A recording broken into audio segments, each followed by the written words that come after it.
இரவில் வேறு ஒருவருடன் வெகுநேரமாக போனில் பேசிக் கொண்டிருந்த மனைவியை சரமாரியாக வெட்டி கொன்ற கணவர். தாய் தந்தையரை பிரிந்து தவித்து வரும் குழந்தைகள். சந்தேக ஆத்திரத்தில் அவசரப்பட்ட கணவர். சேலம் மாவட்டம் மேட்டூர் அருகே கொளத்தூர் காவேரிபுரத்தை சேர்ந்தவர் 31 வயதான கவிதா.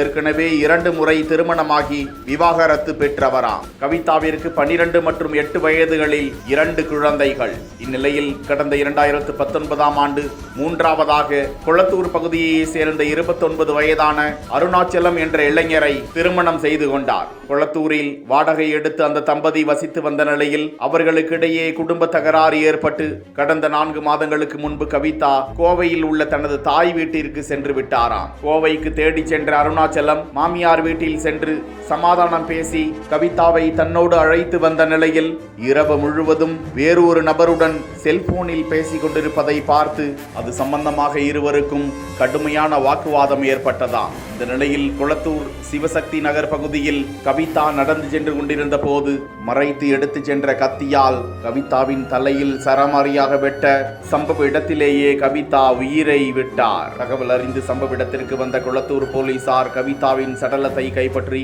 பிரேத பரிசோதனைக்காக அனுப்பி வைத்ததோடு தலைமறைவாகி இருக்கும் அருணாச்சலத்தை தீவிரமாக தேடி வருகிறார்கள்.